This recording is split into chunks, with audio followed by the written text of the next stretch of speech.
Now, Chapter 10 of the Madhya Lila, the Lord's Return to Jagannath Puri.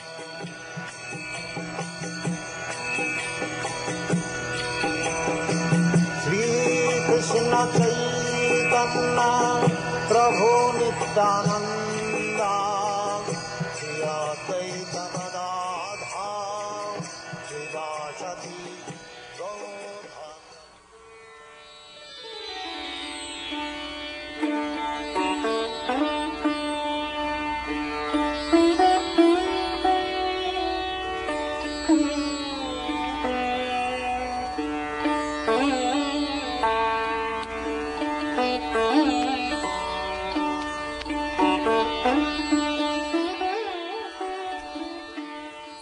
I offer my respectful obeisances unto Lord Sri Caitanya Mahaprabhu, who is compared to a cloud that pours water on fields of grain, which are like devotees suffering due to a shortage of rain.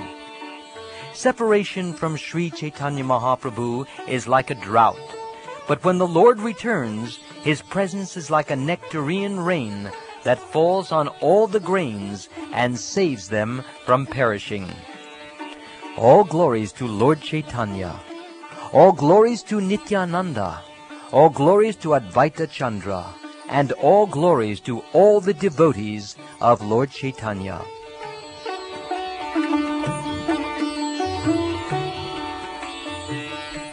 When Sri Caitanya Mahaprabhu departed for South India, King Prataparudra called Sarvabhauma Bhattacharya to his palace. When Sarvabhauma Bhattacharya met with the king offered him a seat with all respects and inquired about news of Sri Caitanya Mahaprabhu.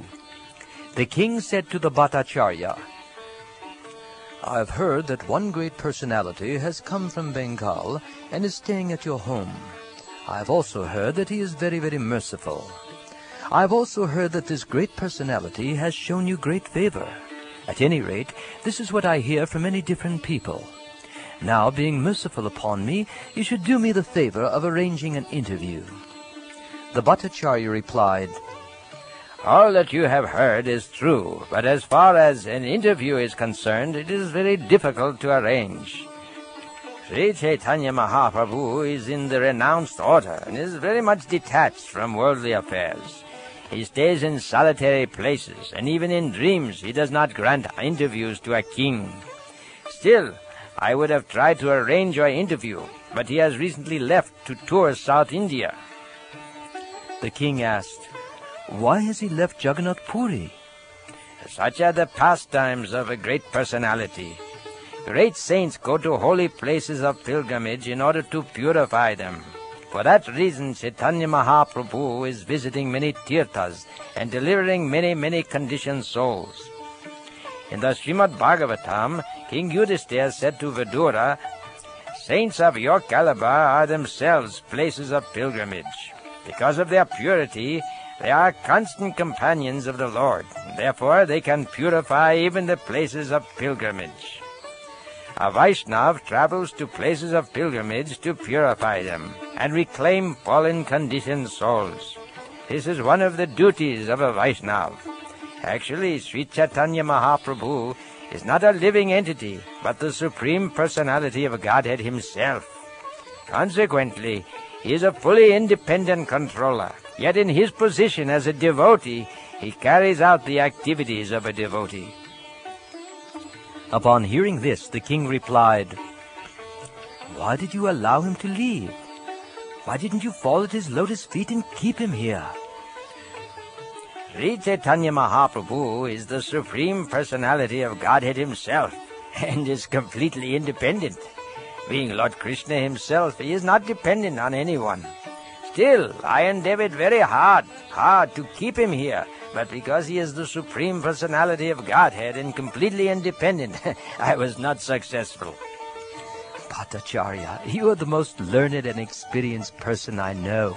Therefore, when you address Sri Chaitanya Mahaprabhu as Lord Krishna, I accept this as the truth.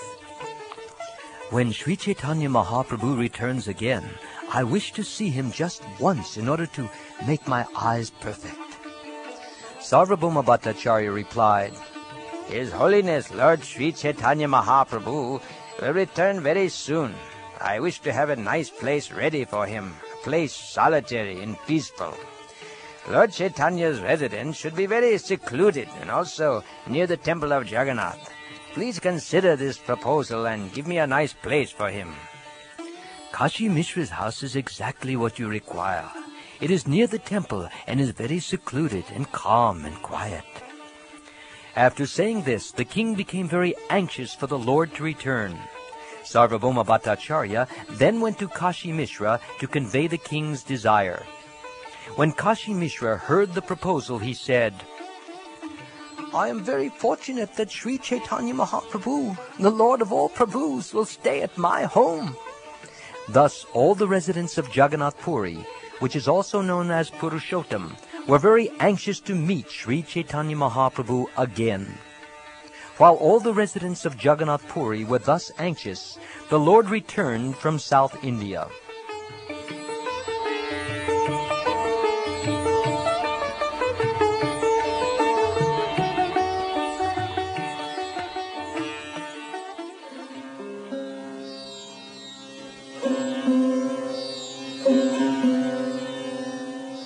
Hearing of the Lord's return, everyone became very happy, and they all went to Sarvabhauma Bhattacharya and spoke to him as follows.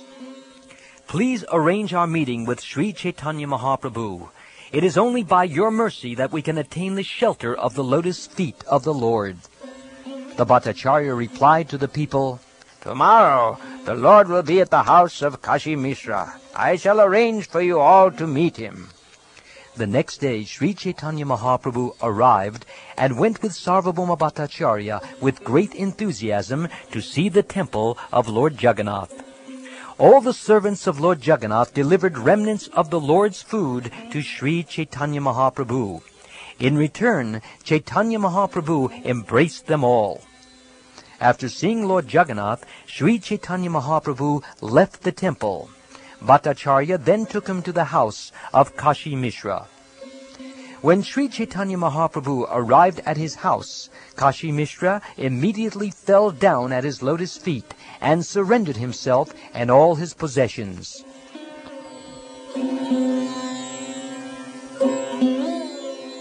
Sri Caitanya Mahaprabhu then showed Kashi Mishra his four-armed form.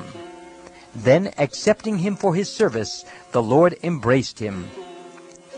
Sri Caitanya Mahaprabhu next sat down at the place prepared for him, and all the devotees, headed by Lord Nityananda Prabhu, surrounded him. Sri Caitanya Mahaprabhu was very happy to see his residential quarters, in which all his necessities were taken care of. Sarvabhauma Bhattacharya said, This place is just befitting you. Please accept it. It is the hope of Kashi Mishra that you do. My body belongs to all of you. Therefore I agree to whatever you say. After this, Sarvabhauma Bhattacharya, sitting at the right hand of the Lord, began to introduce all the inhabitants of Purushottam, Jagannath Puri. The Bhattacharya said, My dear Lord, all these people who are residents of Nilachal, Jagannath Puri, have been very anxious to meet you. In your absence, all these people have been exactly like thirsty chataka birds, crying in disappointment. So you kindly please accept them. Sarvabhauma Bhattacharya first introduced Janardhan, saying, Here is Janardhan, servant of Lord Jagannath. He renders service to the Lord when it is time to renovate his transcendental body. And this is Krishna Das. He carries a golden cane. And here is Shiki Mahiti, who is in charge of writing. And this is Pradyumna Mishra, who is chief of all the Vaisnavas. He is a great servitor of Jagannath, and his name is Das. And this is Murari Mahiti, the brother of Shiki Mahiti. He has nothing other than your lotus feet. And here are Chandaneshwar, and Singaswar, Murari Brahman, and Vishnu Das. They are all constantly engaged in meditating on your lotus feet. This is Paramananda Pahararaj, who is also known as Mahapatra. He is very, very intelligent. And all these pure devotees serve as ornaments to Jagannath Puri. They are always undeviatingly meditating upon your lotus feet. After this introduction, everyone fell to the ground like rods. Merciful upon them all, Sri Chaitanya Mahaprabhu embraced each and every one of them.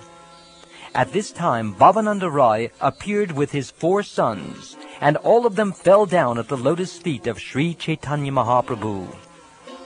Sarvabhauma Bhattacharya continued, This is Bhavananda Rai, the father of Sri Ramananda Rai, who is his first son.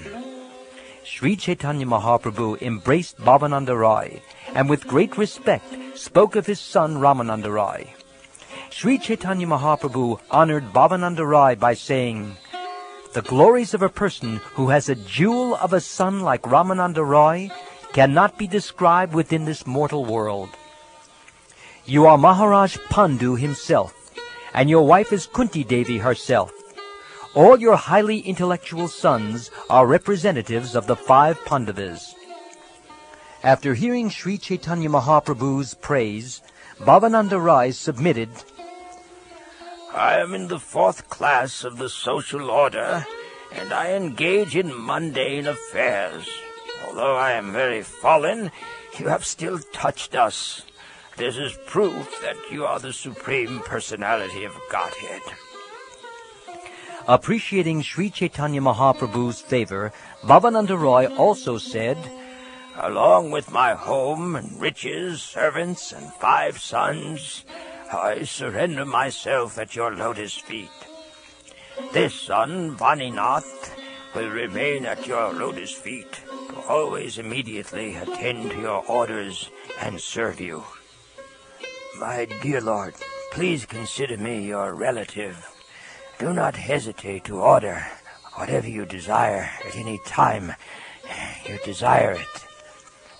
Sri Chaitanya Mahaprabhu accepted Bhavananda Rai's offer, saying, I accept without hesitation, because you are not an outsider.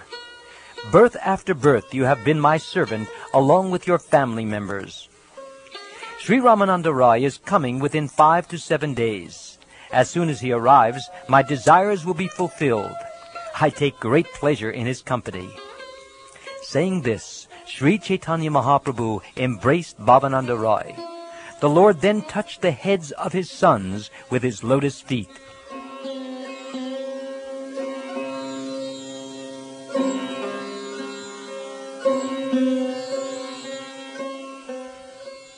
Sri Chaitanya Mahaprabhu then sent Bhavananda Rai back to his home, and he kept only Vaninath Patanayak in his personal service. Sarvabhauma Bhattacharya then asked all the people to leave. Afterward, Sri Chaitanya Mahaprabhu called for Kala Krishna Das, who accompanied the Lord during his South Indian tour. Sri Chaitanya Mahaprabhu said, My dear Bhattacharya, just consider this man's character. He went with me to South India.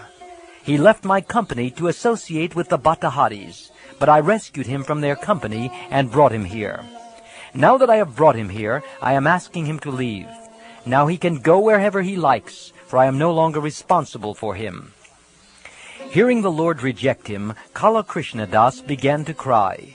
However, Sri Chaitanya Mahaprabhu, not caring for him, immediately left to take his noon lunch.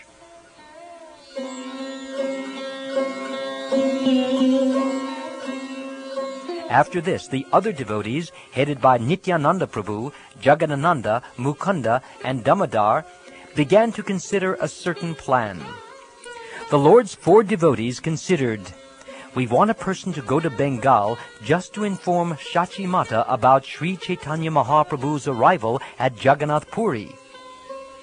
After hearing news of Sri Chaitanya Mahaprabhu's arrival, devotees like Advaita and Srivas will certainly come to see him. Let us therefore send Krishna Das to Bengal. Saying this, they kept Krishna Das engaged in the service of the Lord and gave him assurance. The next day, all the devotees asked Sri Chaitanya Mahaprabhu, Please give permission for a person to go to Bengal. Mother Sachi and all the devotees, headed by Advaita Prabhu, are all very unhappy due to not receiving news about your return from your South Indian tour. one person should go to Bengal and inform them about the auspicious news of your return to Jagannath Puri." Upon hearing this, Sri Chaitanya Mahaprabhu replied, "Do whatever you decide." In this way, Kala Krishnadas was sent to Bengal, and he was given sufficient quantities of Lord Jagannath's food remnants to distribute there. Thus Kala Krishnadas went to Bengal, and he first went to Navadvip to see Mother Shachi.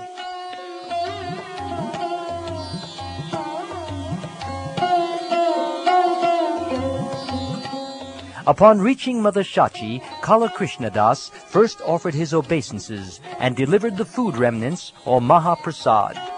He then informed her of the good news that Sri Chaitanya Mahaprabhu had returned from his South Indian tour. The good news gave much pleasure to Mother Shachi as well as to all the devotees of Navadvip headed by Srivas Thakur. Hearing of Lord Chaitanya's return to Puri, everyone became glad. Krishnadas next went to the house of Advaitacharya. After paying him respectful obeisances, Krishnadas offered Mahaprasad to Advaitacharya. He then informed him of the news of Lord Chaitanya in complete detail. When Advaitacharya Goswami heard of Sri Chaitanya Mahaprabhu's return, he became very pleased. In his great ecstasy of love, he made a rumbling sound and danced and chanted for a long time. Also, hearing this auspicious news, Haridas Thakur became very pleased. So also did Vasudev Dutt, Murari Gupta, and Shivananda Sen. Acharya Ratna, Bhakrishvar Pandit, Acharya Nidhi, and Gadadhar Pandit were all very pleased to hear the news. Sri Ram Pandit, Damodar Pandit, Sriman Pandit, Vijaya, and Sridhar were also very pleased to hear it. Raghava Pandit, the son of Advaitacharya, and all the devotees became very satisfied. Everyone was very much pleased, and together they arrived at the house of Advaitacharya. All the devotees offered respectful obeisances at the lotus feet of Advaitacharya, and in return Advaitacharya embraced them all. Advaitacharya then held a festival that lasted 2 or 3 days. Thereafter, they all made a firm decision to go to Jagannath Puri. All the devotees met together at Navadvip and, with Mother Shachi's permission, departed for Niladri, Jagannath Puri.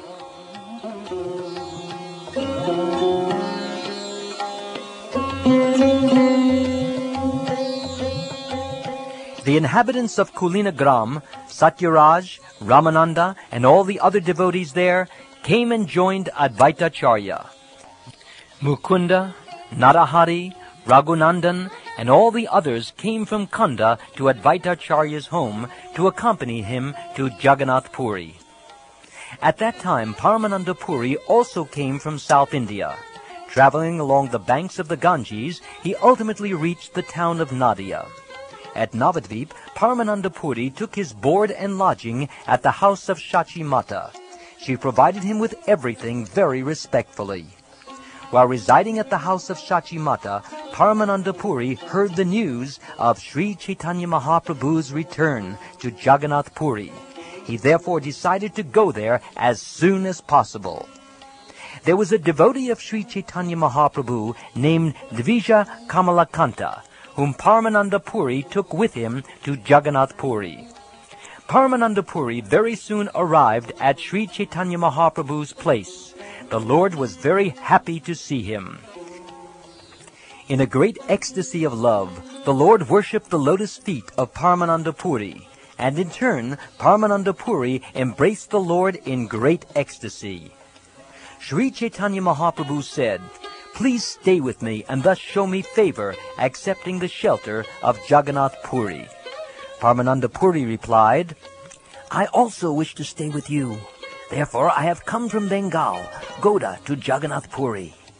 At Navadvip, Mother Shachi and all the other devotees were very glad to hear about your return from South India. They are all coming here to see you, but seeing that they were delayed, I came alone very quickly." There was a solitary room at Kashi Mishra's house, and Sri Chaitanya Mahaprabhu gave it to Paramananda Puri. He also gave him one servant.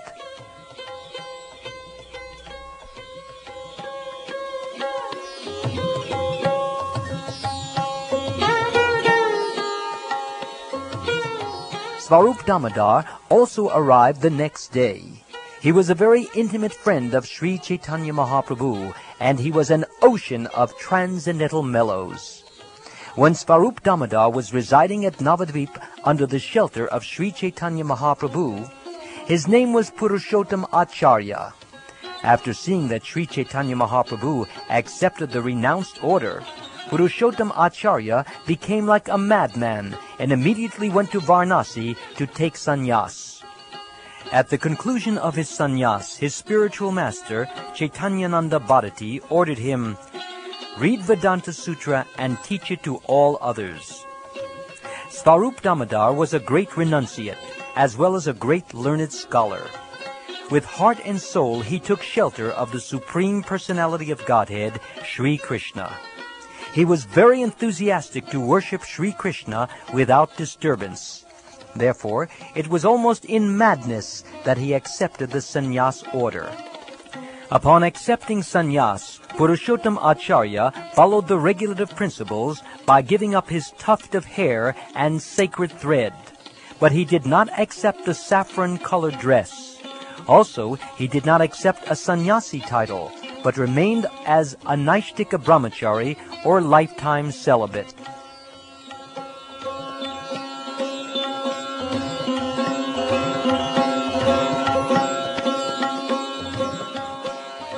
After taking permission from his sannyas guru, Svarup Damodar went to Nilachal and accepted the shelter of Sri Chaitanya Mahaprabhu. Then, all day and all night, in ecstatic love of Krishna, he enjoyed transcendental mellows in the loving service of the Lord. Svarup Damodar was the limit of all learned scholarship, but he did not exchange words with anyone. He simply remained in a solitary place, and no one could understand where he was.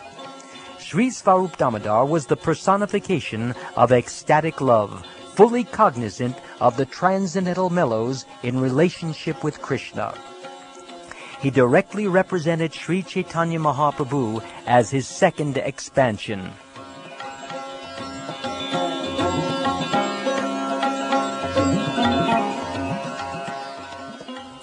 If someone wrote a book or composed verses and songs and wanted to recite them before Sri Chaitanya Mahaprabhu, Svarup Damodar would first examine them and then correctly present them. Only then would Sri Chaitanya Mahaprabhu agree to listen. Sri Chaitanya Mahaprabhu was never pleased to hear books or verses opposed to the conclusive statements of devotional service. The Lord did not like hearing rasa bas, the overlapping of transcendental mellows. It was the practice for Svarup Damodar Goswami to examine all literatures to find out whether their conclusions were correct. Only then would he allow them to be heard by Sri Chaitanya Mahaprabhu. Sri Svarup Damodar used to read the poems of Vidyapati and Chandidas and Jayadev Goswami's Sri Gita Govinda. He used to make Sri Chaitanya Mahaprabhu very happy by singing these songs. Svarup Damodar was as expert a musician as the Gandharvas, and in scriptural discussion he was just like Brihaspati, the priest of the heavenly gods.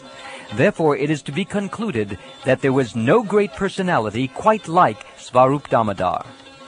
Sri Svarup Damodar was very dear to Advaitacharya and Nityananda Prabhu, and he was the life and soul of the devotees headed by Srivas Thakur. It was Svarup Damodar who came to Jagannath Puri and fell flat before the lotus feet of Sri Chaitanya Mahaprabhu, offering him obeisances and reciting a verse. He said, "O ocean of mercy, Sri Chaitanya Mahaprabhu, let there be an awakening of your auspicious mercy, which easily drives away all kinds of material lamentation. By your mercy, everything is made pure and blissful. It awakens transcendental bliss and covers all gross material pleasures. By your auspicious mercy, quarrels and disagreements arising among different scriptures are vanquished. Your auspicious mercy causes the heart to jubilate by pouring forth transcendental mellows. Your mercy always stimulates devotional service, which is full of joy. You are always glorifying the conjugal love of God. May transcendental bliss be awakened within my heart by your causeless mercy.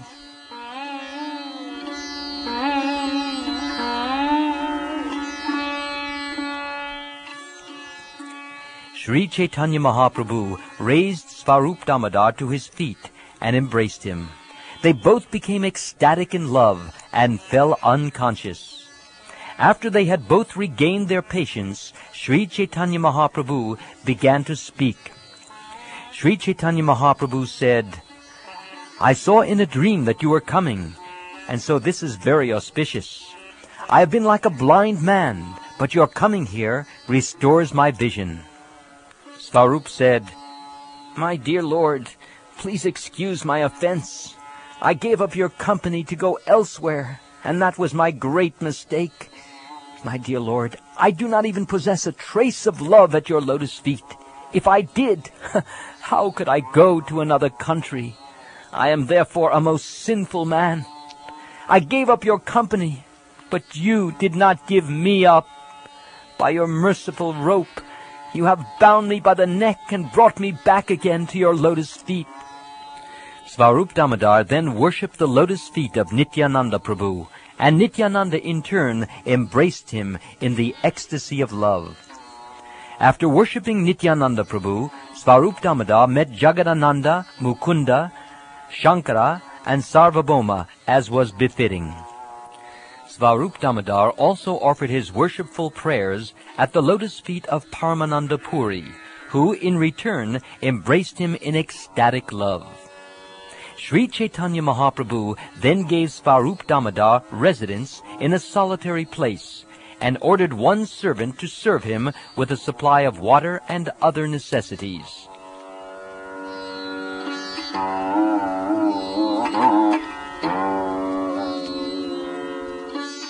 The next day, Sri Chaitanya Mahaprabhu sat with all the devotees headed by Sarvabhauma Bhattacharya, and they discussed the pastimes of Krishna. At that time, Govinda appeared on the scene, offered his respectful obeisances, and spoke submissively. "I am the servant of Ishvara Puri. My name is Govinda, and following the orders of my spiritual master, I have come here. Just before his departure from this mortal world, to attain the highest perfection, Ishvara Puri told me that I should go to Sri Chaitanya Mahaprabhu and render service unto him. Kashishvar will also come here after visiting all the holy places. However, following the orders of my spiritual master, I have hastily come to be present at your lotus feet." Sri Chaitanya Mahaprabhu replied, "My spiritual master Ishvara Puri always favors me with paternal affection. Therefore, out of his causeless mercy, he has sent you here." After hearing this, Sarvabhauma Bhattacharya asked Sri Chaitanya Mahaprabhu, Why did Ishvara Puri keep a servant who comes from a Shudra family? Sri Chaitanya Mahaprabhu said, "Both the Supreme Personality of Godhead and the spiritual master Ishvara Puri are completely independent. Therefore, the mercy of the Supreme Personality of Godhead and Ishvara Puri is not subjected to any Vedic rules and regulations. The mercy of the Supreme Personality of Godhead is not restricted to the jurisdiction of caste and creed. Vidura was a Sudra, yet Krishna accepted lunch at his home. Lord Krishna's mercy is dependent only on affection. Being obliged only by affection, Lord Krishna acts very independently. In conclusion, dealings in affection with the Supreme Personality of Godhead bring happiness many millions of times greater than dealings with him in awe and veneration. Simply by hearing the holy name of the Lord, the devotee is merged in transcendental bliss.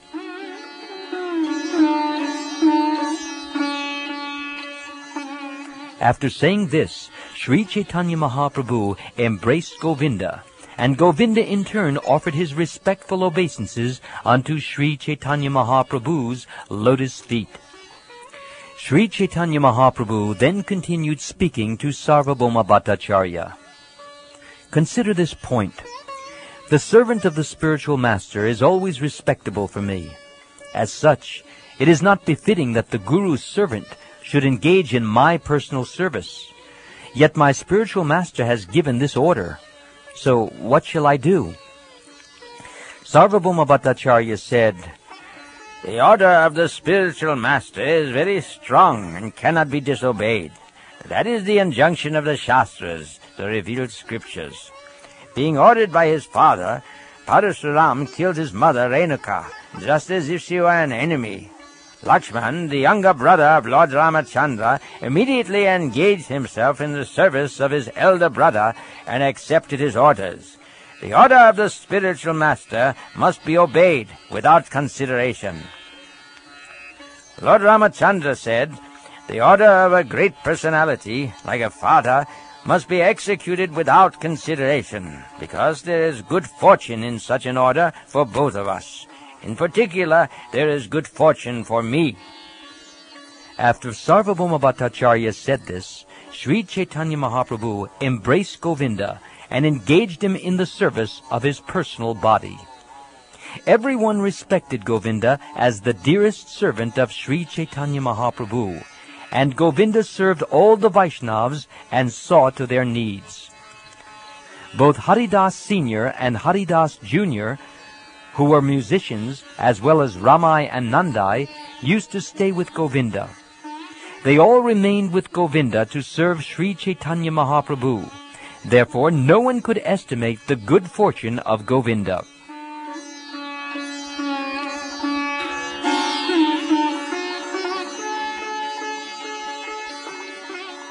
The next day, Mukunda Dutt informed Sri Chaitanya Mahaprabhu, "Brahmananda Bharati has come to see you." Mukunda Dutt then asked the Lord, "Shall I bring him here?" Sri Chaitanya Mahaprabhu said, "Brahmananda Bharati is like my spiritual master. It is better that I go to him." After saying this, Sri Chaitanya Mahaprabhu and his devotees came before the presence of Brahmananda Bharati. When Sri Chaitanya Mahaprabhu and his devotees approached him, they saw that he was covered with a deerskin. Seeing this, Sri Chaitanya Mahaprabhu became very unhappy. Seeing Brahmananda Bharati thus attired, Sri Chaitanya Mahaprabhu pretended not to see him. Instead, he asked Mukunda Dutt, "Where is Brahmananda Bharati, my spiritual master?" Mukunda Dutt replied, "Here is Brahmananda Bharati in your presence." "You are incorrect. This is not Brahmananda Bharati. You must be talking of someone else, for this is surely not Brahmananda Bharati. You simply have no knowledge. Why should Brahmananda Bharati wear a deerskin?" When Brahmananda Bharati heard this, he thought, "My deerskin is not approved by Sri Chaitanya Mahaprabhu." Thus, admitting his mistake, Brahmananda Bharati thought, "He spoke well. I put on this deerskin only for prestige. I cannot cross over the ocean of nescience simply by wearing a deerskin. From today on, I shall not wear this deerskin." As soon as Brahmananda Bharati decided this, Sri Chaitanya Mahaprabhu, understanding his mind, immediately sent for the robes of a sannyasi. As soon as Brahmananda Bharati gave up his deerskin and covered himself with sannyasi robes, Sri Chaitanya Mahaprabhu came and offered his respects at his lotus feet. Brahmananda Bharati said, "You instruct the general populace by your behavior. I will not do anything against your wishes. Otherwise, you will not offer me respects, but will neglect me, and I am very much afraid of this. At the present moment, I see two Brahmins. One Brahmin is Lord Jagannatha, who does not move, and the other Brahmin, who is moving, is you. Lord Jagannatha is Archa Vigraha, the worshipable deity, and it is he who is the non-moving Brahmin. However, you are Lord Sri Chaitanya Mahaprabhu, and you are moving here and there. Both of you are the same Brahmin, master of material nature, but you are playing two parts, one moving and one not moving. In this way, two Brahmins are now residing at Jagannath Puri, Purushottam. Of the two Brahmins, you are fair-complexioned, and the other, Lord Jagannath, is blackish. However, both of you are delivering the whole world." Sri Chaitanya Mahaprabhu replied, "Actually, to tell you the truth, due to your presence, there are now 2 Brahmins at Jagannath Puri. Both Brahmananda and Godahari are moving, whereas the blackish Lord Jagannath is sitting tight and immobile." Brahmananda Bharati said, "My dear Sarvabhauma Bhattacharya, please become the mediator in this logical argument between Sri Chaitanya Mahaprabhu and me. The living entity is localized, whereas the Supreme Brahman is all-pervading. That is the verdict of the revealed scriptures. Sri Chaitanya Mahaprabhu purified me by taking away my deerskin. This is proof that he is all-pervasive and all-powerful, and that I am subordinate to him. As it is said in the Mahabharata, his bodily hue is golden, and his whole body is like molten gold. Every part of his body is very beautifully constructed and smeared with sandalwood pulp. Accepting the renounced order, the Lord is always equipoised. He is firmly fixed in his mission of chanting the Hare Krishna mantra, and he is firmly situated in his dualistic conclusion and in his peace. All the symptoms mentioned in the verse from Vishnu Sahasranam Stotra are visible in the body of Sri Chaitanya Mahaprabhu. His arms are decorated with ornamental bangles made of sandalwood pulp and with the thread received from the Sri Jagannath deity." After hearing this, Sarvabhauma Bhattacharya rendered his judgment, saying, "Ramananda Bharati, I see you are victorious." Sri Chaitanya Mahaprabhu immediately said, "I accept whatever Brahmananda Bharati has said. It is quite all right with me." Sri Chaitanya Mahaprabhu thus posed himself as a disciple and accepted Brahmananda Bharati as his spiritual master. He then said, "The disciple is certainly defeated in an argument with the spiritual master." Brahmananda Bharati immediately countered these words, saying, "This is not the cause of your defeat. There is another cause. This is your natural characteristic. You accept defeat at the hands of your devotee. This is also another glory of yours, which I ask you to hear attentively. I have been meditating on the impersonal Brahman since my birth, but since I have seen you, I have fully experienced Krishna. Since I have seen you, I have been feeling the Lord's presence in my mind, and have been seeing him before my eyes. I now want to chant the holy name of Lord Krishna. Over and above this, within my heart, I consider you to be Krishna, and I am therefore very eager to serve you." Bilvamangal Thakur abandoned his impersonal realization for the realization of the personality of Godhead. I now see that my condition is similar to his, for it has already changed. Although I was worshipped by those on the path of monism and initiated into self-realization through the yoga system, I am nonetheless forcibly turned into a maidservant by some cunning boy who is always joking with the gopis. Lord Sri Chaitanya Mahaprabhu replied, "You have a deep ecstatic love for Krishna. Therefore, wherever your eyes turn, you simply heighten your Krishna consciousness." Sarvabhauma Bhattacharya said, "Both your statements are correct. Krishna gives direct audience to his own mercy. Without having ecstatic love for Krishna, one cannot see him directly. Therefore, to the mercy of Sri Chaitanya Mahaprabhu, Brahmananda Bharati has acquired direct vision of the Lord."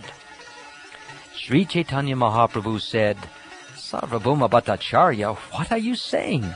Lord Vishnu, save me! Such glorification is simply another form of blasphemy."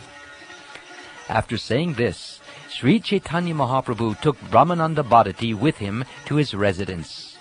From that time on, Brahmananda Bharati remained with Sri Chaitanya Mahaprabhu. Later, Ramabhadra Acharya and Bhagavan Acharya also joined them, and, giving up all other responsibilities, remained under Sri Chaitanya Mahaprabhu's shelter.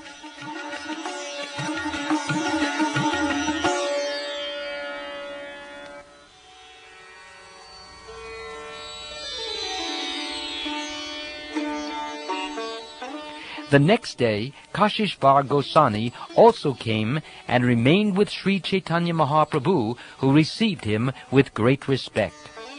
Kashishvar used to usher Sri Chaitanya Mahaprabhu into the Jagannath temple. He would precede the Lord into the crowd and keep the people from touching him. As all the rivers flow into the sea, all the devotees throughout the country finally came to Sri Chaitanya Mahaprabhu's shelter. Since all the devotees came to him for shelter, Lord Sri Chaitanya Mahaprabhu showed them all mercy and kept them under his protection.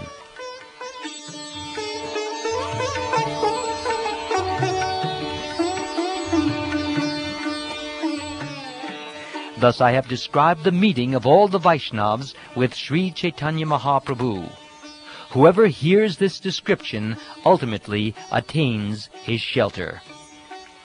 Praying at the lotus feet of Sri Rupa and Sri Raghunath, always desiring their mercy, I, Krishna Das, narrate Sri Caitanya Caritamrta, following in their footsteps.